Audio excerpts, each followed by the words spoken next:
विजयी लोग जीत हासिल करने के लिए कुछ अलग नहीं करते। अगर निवेश की इस उथल पुथल भरी दुनिया में एक ही चीज अपरिवर्तित रहती है तो वह है दुनिया भर में हो रही घटनाओं का बाजार में डर का माहौल बनाना। इसका ताजा उदाहरण है अमेरिका और लगभग सभी देशों के बीच चल रहा व्यापार युद्ध। एक के बाद एक टैरिफ लगाए जा रहे हैं, जैसे कूटनीतिक मिसाइल छोड़े जा रहे हों, और भारतीय सहित वैश्विक बाजार अपने स्वाभाविक चिंता के साथ प्रतिक्रिया दे रहा है। इन घटनाओं में मुझे सबसे ज्यादा आकर्षित करता है न तो बड़ा आर्थिक विश्लेषण, न ही कोई भू राजनीतिक रणनीति, बल्कि एक निवेशक के रूप में हम बार बार एक जैसी प्रतिक्रिया देते हैं। ये सबसे दिलचस्प बात है।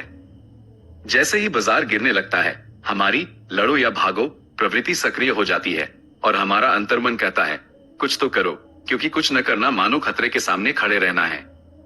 जबकि यही प्रवृत्ति जो अतीत में हमारे लिए उपयोगी रही, आज बाजार की अस्थिरता में सबसे बड़ी दुश्मन बन जाती है। सोचिए क्या हो रहा है। जब प्रेसिडेंट ट्रंप टैरिफ लगाते हैं, बाजार गिरता है। चीन पलटवार करता है, बाजार और गिरता है। 90 दिनों की विराम की घोषणा होती है केवल चीन के लिए, बाजार थोड़ा संभलता है।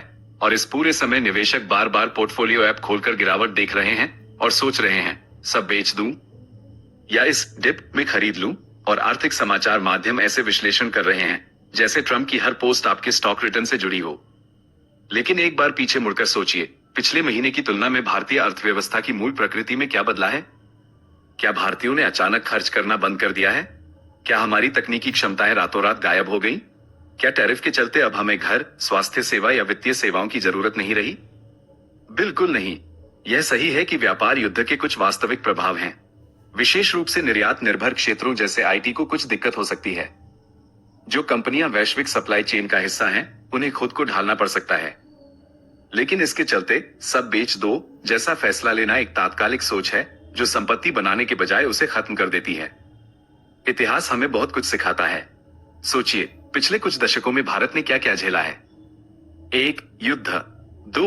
मुद्रा संकट, 3. राजनीतिक अस्थिरता, 4.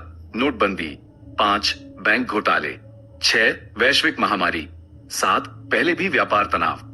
अगर आपको मेरी यह रिपोर्ट पसंद आए तो लाइक और कमेंट कर उत्साहित करें। फिर भी जो लोग नियमित रूप से निवेश करते रहे और विविध पोर्टफोलियो बनाए रखे, उन्होंने बेहतरीन रिटर्न हासिल किए। चाहे रोज की खबरों में कितना भी शोर हो, लंबी अवधि के निवेश में सफलता मिलती ही है। यहाँ कई निवेशकों का सवाल होता है, अब मैं क्या करूं? मेरा उत्तर कई लोगों को निराशाजनक लग सकता है, जो कोई चमत्कारी रणनीति या विशेष सलाह की उम्मीद कर रहे हैं। अधिकतर लोगों के लिए सबसे अच्छा काम है कुछ भी न करना।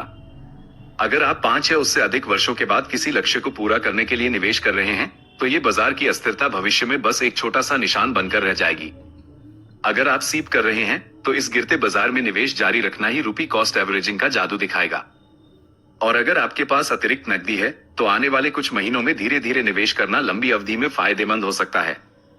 सबसे खराब प्रतिक्रिया होगी बाजार में कब घुसना और कब निकलना है, इसका समय तय करने की कोशिश करना। ऐसा टाइमिंग करना लगभग असंभव है और यह निवेश को एक तनावपूर्ण जुए में बदल देता है। हैरानी की बात यह है कि अस्थिर बाजार में कुछ न करना, यही काम सबसे ज्यादा आत्मनियंत्रण और मानसिक स्थिरता की मांग करता है। आपको हर दिन की डरावनी हेडलाइनों से दूर रहना होगा। दोस्तों की इस बार तो सच में अलग है वाली टिप्पणियों को अनदेखा करना होगा।